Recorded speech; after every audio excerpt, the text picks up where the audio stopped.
বারুইপুরে ইতিমধ্যে যে নারকীয় ঘটনা ঘটেছে সেই নারকীয় ঘটনার প্রতিবাদে এবং নির্যাতিতার দ্রুত বিচারের দাবিতে আজ নিজেই রাজপথে নেমে এসছেন তৃণমূল সুপ্রিমো তথা প্রাক্তন মুখ্যমন্ত্রী মমতা বন্দ্যোপাধ্যায়। তিনি নিজেই প্রতিবাদের মিছিলে নেতৃত্ব দিচ্ছেন একদম সামনে থেকে।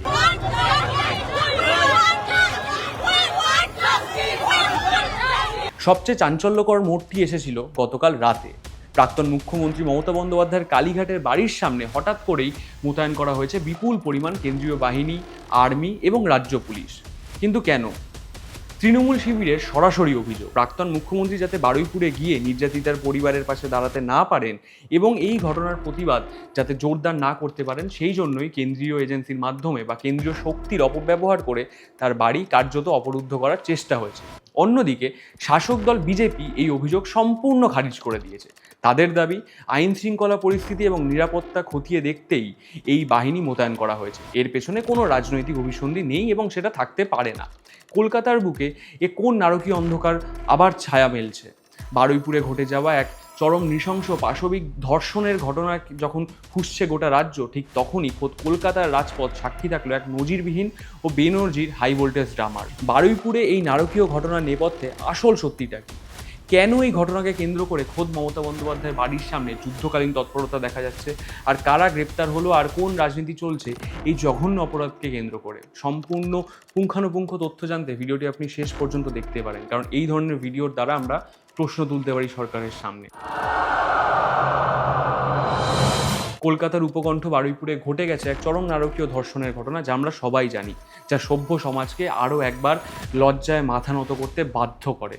এক অসহায় শিশুর ওপর চলা এই পাশবিক অত্যাচার ও নৃশংস চিলড্রেন ক্রাইম এবং নারী নিরাপত্তার ওপর আবারও এক মস্ত বড় প্রশ্নচিহ্ন তুলে ধরেছে।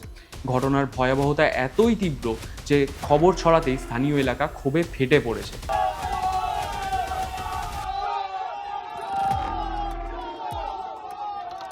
ঘটনার গুরুত্ব বুঝে প্রশাসন দ্রুত পদক্ষেপ নিতে বাধ্য হয়েছে। পুলিশ সূত্রে খবর, ঘটনায় মূল অভিযুক্তদের ইতিমধ্যেই চিহ্নিত করে গ্রেপ্তার করা হয়েছে। तो इंसिडेंट हुआ उसमें जीरो टॉलरेंस मान के चलिए। 2 अरेस्ट हुआ, बाकी को भी अरेस्ट करूंगा। गार्डियन का जो जो उम्मीद है सरकार से वो पूरा करने का काम सरकार कर रहा है। পুলিশ অত্যন্ত গুরুত্ব সহকারে এই মামলা তদন্ত করছে এবং অভিযুক্তদের কঠোরতম শাস্তির আশ্বাস দেওয়া হয়েছে। কিন্তু এই অপরাধের ক্ষত এতটাই গভীর যে শুধু গ্রেপ্তারিতেই শান্ত করা যাচ্ছে না মানুষের পুঞ্জীভূত ক্ষোভকে। মানুষ কিন্তু আইনকে তাদের হাতে তুলে নিয়েছে। প্রথমত নারী নিরাপত্তা বনাম ড্যামেজ কন্ট্রোল। বারুইপুরের এই নারকীয় ঘটনা রাজ্যে আইন শৃঙ্খলার ওপর বড় ধাক্কা। মমতা বন্দ্যোপাধ্যায় নিজে রাস্তায় নেমে প্রমাণ করতে চাইছেন যে অপরাধী যেই হোক না কেন, সরকার কড়া অ্যাকশন নিচ্ছে না। হয়তো বিরোধীরা একে হাতিয়ার করে সরকারের ব্যর্থতাকে কিন্তু বারবার তুলে ধরার প্রচেষ্টা করছে। মমতা বন্দ্যোপাধ্যায়ের বাড়ির সামনে আর্মি এবং কেন্দ্রীয় বাহিনীর এই বিপুল উপস্থিতি ইঙ্গিত দিচ্ছে যে রাজ্যে আবারও ধর্ষণকে কেন্দ্র করে এক বেনজির মেলোড্রামা শুরু হয়ে গেছে। দিল্লিতে নির্বাচন কমিশনে একদিকে যখন লড়াই চলছে, তখনই কলকাতার মাটিতে এই ফোর্স মোতায়েন করে এক নতুন রাজনৈতিক যুদ্ধের ইঙ্গিত দেওয়া হচ্ছে বলে আমাদের মনে হচ্ছে। অপরাধের বিচার কি সত্যিই মিলবে, নাকি বারুইপুরে এই নারকীয় ঘটনাও ঢাকা পড়ে যাবে কেন্দ্রীয় ফোর্স আর রাজ্য রাজনীতির এই হাই ভোল্টেজ মেলোড্রামা দড়ি টানাটানির মধ্যে? বাংলার মানুষ কোনোদিনও কিন্তু কোনো রাজনীতি চায়নি। তারা চায় দোষীদের কঠোরতম শাস্তি হোক এবং নারী নিরাপত্তা যাতে প্রত্যেকটা মানুষ পায়, প্রত্যেকটা মহিলা যাতে বাড়ি থেকে বেরোতে পারে। এবারে আসি আসল ঘটনায়। পুলিশ উচ্চপদস্থ আধিকারিক এবং মুখ্যমন্ত্রী শুভেন্দু অধিকারীর বয়ান অনুযায়ী এই ঘটনায় এখনও পর্যন্ত 2 জনকে গ্রেপ্তার করা হয়েছে। একজন গণপিটুনিতে কাল রাতে নিহত হয়েছেন, আরও কয়েকজনকে আটক অর্থাৎ ডিটেন করে জিজ্ঞাসাবাদ করা হচ্ছে। तो इंसिडेंट हुआ उसमें जीरो टॉलरेंस मान के चलिए। 2 अरेस्ट हुआ, बाकी को भी अरेस्ट करूंगा।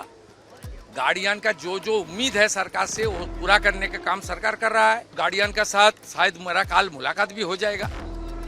वो जो बोलेगा करूंगा। जो पॉलिटिकल पार्टी वहाँ का है उसका भी कुछ सुझाव है तो मैं कार सुन लूंगा। প্রথম, ইন্দ্রজিৎ তাঁতি। সিসিটিভি ফুটেজে দেখা যাওয়া মূল সন্দেহভাজন। রবিবার সকালে স্থানীয় মানুষের গণপিটুনিতে তিনি নিহত হন। প্রভাস মণ্ডল। নাবালিকা খুনের ঘটনায় পুলিশ একে প্রথম গ্রেপ্তার করে। তৃতীয়, শান্তনু মণ্ডল।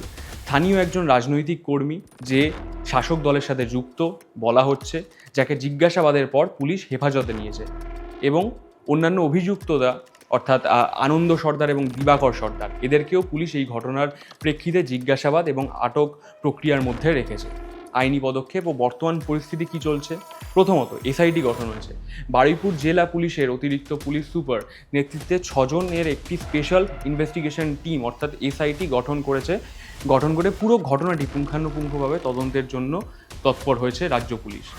4টি পৃথক মামলা হয়েছে। প্রথম, নাবালিকাকে খুন ও পক্সো ধারায় অপরাধ, পক্সো ধারা অনুযায়ী প্রথম এফআইআর হয়েছে। দ্বিতীয়ত, উত্তেজিত জনতার দ্বারা ইন্দ্রজিৎ তাঁতিকে গণপিটুনি দিয়ে খুন, সেই ধারার জন্য অন্য একটি এফআইআর হয়েছে। তৃতীয়ত, পুলিশের গাড়ির ওপর হামলা এবং সরকারি গাড়ি ভাঙচুরের জন্য তৃতীয় মামলা। এবং চতুর্থ, শিয়ালদা নামখানা সেখানে যে রেল চলাচল সেটা একেবারে বন্ধ হয়ে যাওয়া। আইজি শঙ্কর বারুই এবং পুলিশ প্রশাসন আন্দোলনকারীদের আশ্বস্ত করেছেন যে সিসিটিভি ফুটেজ ও বাকি প্রমাণ খতিয়ে দেখে দোষীদের সর্বোচ্চ সাজা দিতে নিশ্চিত করা হবে।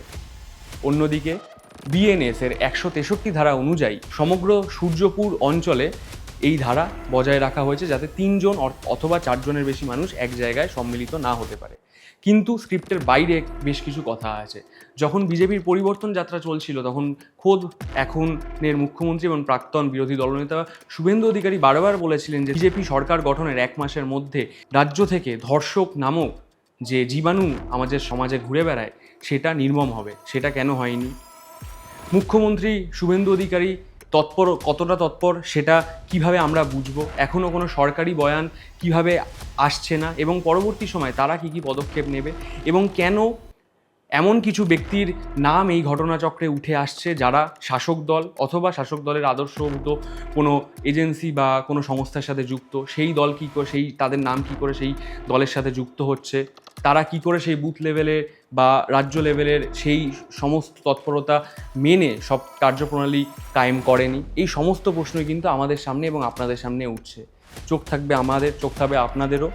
এবং যদি এই ভিডিওটি মনে হয় যে দরকারি তাহলে আপনাদের বন্ধুদের সাথে শেয়ার করতে পারেন, যে কারণ প্রশ্নটা কিন্তু তোলা খুব দরকারি। আজ শেয়ার বা লাইক করতে বলবো না, শুধু বলবো দেখা হয় পরবর্তী ভিডিওতে, কিন্তু প্রশ্ন চলতেই থাকবে। ধন্যবাদ।